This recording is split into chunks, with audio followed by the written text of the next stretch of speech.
Today we're going to talk about some security pins and how to defeat them. Security pins are an early form of resistance against lock pickers. Your standard driver pin, which you saw in the first video right there in the middle, it just looks like a barrel. There's, it's a cylinder, it's flat on the top, it's flat on the bottom. And there was only one shear line between the key pin and the driver pin. That's it. You hit that shear line, you were on it, you were correct. Well, security pins add false shear lines. If I were to push this pin, or say I'm set here and I push the key pin up, that raises the driver pin up, raises my shear line down, click, I clicked. I must be set, I move on. Later, when I get the whole lock picked, this is still sitting in the false shear line. That lock's only going to move 10-15 degrees. It's not going to open. You're going to be pissed. It's going to be a bad day for everybody. Well, we figured out how to beat them. Lock pickers, not me personally. And I'm going to tell you how to do it. It's not challenging. It's just different compared to picking a regular lock. So these here are called spool pins. They only have this one large false gate area. It's to maximize the chances of falling in it. You're going to fall in this area most likely.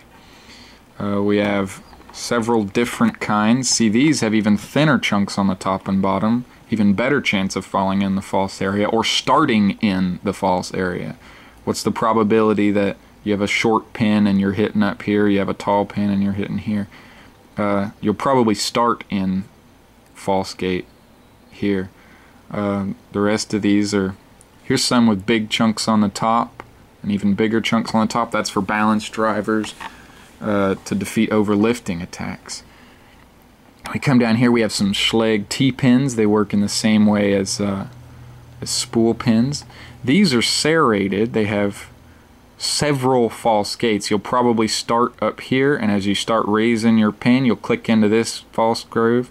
You'll have to set it 3 or 4 times before you get to the real one. And these here, they're called trampoline pins or double mushrooms. I don't have any standard mushrooms, which are pretty common, but I surprisingly don't have any. But imagine 2 pins put top to top, and that's what this is. 2 mushroom pins put top to top. The trampoline pin, it works just like a mushroom pin, except you might hit it twice instead of once, so it's pretty cool. It's called trampoline because it looks like the trampoline Mario jumps on in the old Mario games. These are more spool pins with different sized chunks. This one here is called a barrel pin. It's got a indent near the top and near the bottom. This here is a spool rated pin. It's got spools, come on, fall back over, dummy. Spools and serrations. And this one is spool rated as well. It's got serrated spots on the large chunk of spool, or on the large chunks of the spool. So that's your various, there's several different security pins. There's a whole lot more, and you can make them yourself. You can attach one to a chuck and a drill, and then take a metal file, and as you file, pieces will come off of, and you can make grooves wherever you want. Security pins are fun to make, they're fun to pick, and I'll show you what a false set is and how to go about picking it. I've got the first chamber here. The pin is in it, but that's all. I'm going to pick one of these security pins. Let's go with the spool here, or the trampoline pin here. I'm going to drop it in there. I'm going to drop the spring in as well. Now, I'm going to pick it normally. Put your tension wrench in. Apply light tension. Now, before I start, I'm going to run my pick right up the center. And as you see, it's a little off center. It's maybe, just a little bit off, maybe 5 degrees off of straight up and down. So now I go in, I find the binding pins, I set them.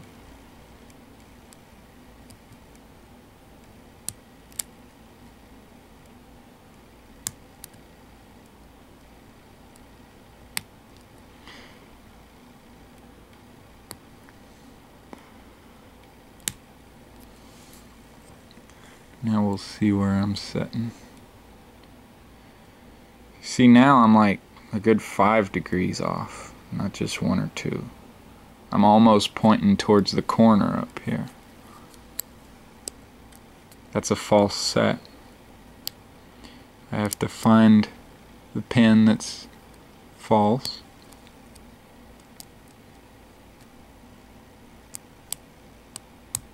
Set it properly. Now we know that it's the first pin. Just having trouble sitting on the first pin. There, and it's open. Now how did I do that? How did I reset that pin after it's stuck in a false set? A lot of people, they'll get in a false set, they'll just release their tension wrench and start over, because you can bypass a false groove first try and just set it properly. I'll show you on a different lock. This lock has 5 spool pins inside. I'm going to do the same thing, except because it has 5 spool pins, all their shear lines are starting in a false set. See how much wiggle room I have here? It's not because the tolerances are bad. It's because they're all in a false set already. Now if I apply tension normally,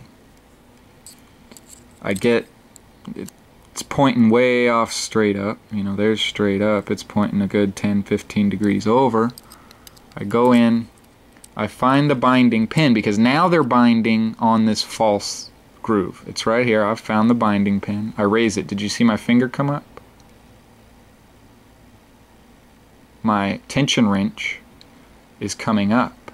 I keep doing that, and then it goes back down when it's set. I keep slipping off. It's not actually setting. There we go. That is how you feel for a false set pin. When you have all, generally there's not 5 spool pins unless you have this brand of lock. They do it a lot. All the pins in the lock are set correctly except the security pins. They may be set, they may be false set. So how do you find them? You go in this lock and I generally apply more tension, and then I start feeling these pins. Some of them are stiff because they're set properly, except this one, only the one is stiff. Some of them aren't. They're not binding yet because they're in a false set. If it were a real lock that was in a false groove, like this one, where you had 4 pins that are set and 1 pin's not, 4 of them, when you pushed on them, they wouldn't move at all. That 5th one, when you pushed on it, you'd push on them hard. When you pushed on it, it'll push back on your tension wrench the opposite direction. That's your false set pin. That's called counter rotation, when your plug rotates the opposite direction of where it's supposed to, where you're pushing it. I'm pushing it down, it's pushing me up.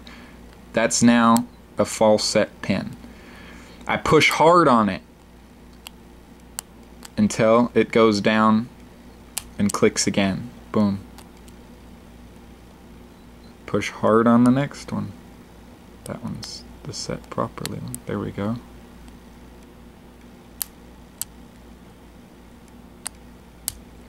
Boom.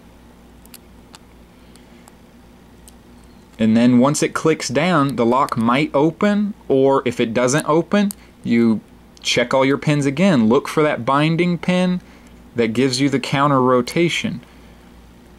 Maybe it's the same pin. Maybe it's a spool pin and you have to hit a 2nd or 3rd or 4th serration before the lock opens.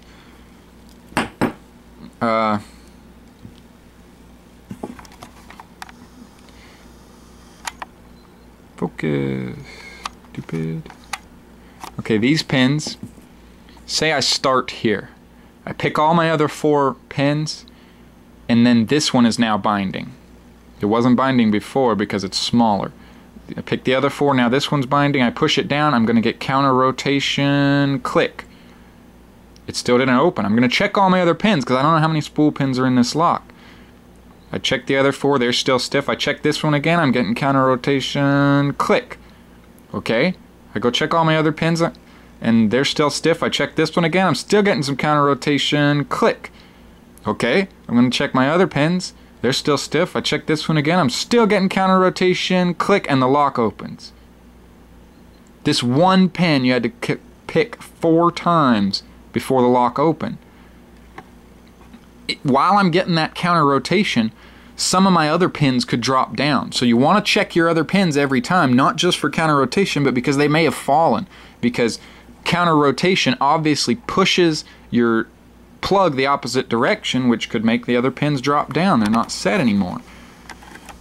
Security pins they're fun, they make lock picking interesting, and they're sometimes a pain in the butt. American 5200 padlocks, if you'll watch my other 5200 videos, or most American lock videos, not the new Master Americans, but old Americans, they're filled with spools and serrated pins and serrated spools. Like, they're a pain in the butt to pick. But if you just get some practice under your belt, messing with security pins, I advise going and buying yourself a Master 140 padlock. It's a tiny padlock, might cost you $2 or $3, but the third position in this lock, or in that lock, is this mushroom pin. It'll let you feel, it's a 4-pin lock, the third one's a mushroom pin. It'll let you feel what a security pin is. You'll get some practice picking a security pin, and then you know, move on to something a little harder.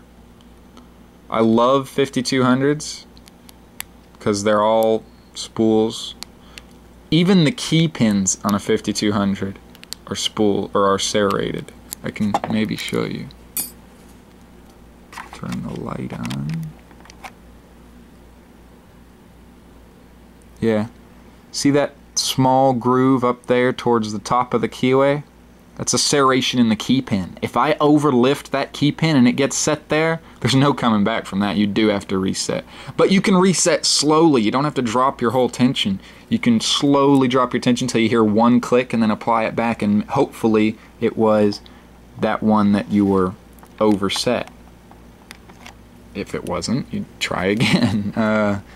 The idea is the same. You can do that with any overset pin. Sometimes not serrated pins, when they're overset, they'll stay. So that's another technique for you. Instead of just dropping your tension, drop slowly.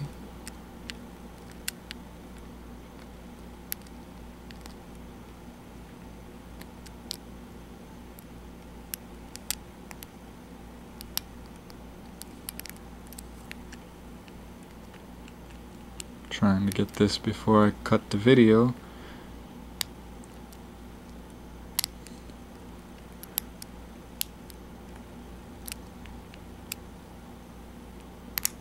There we go.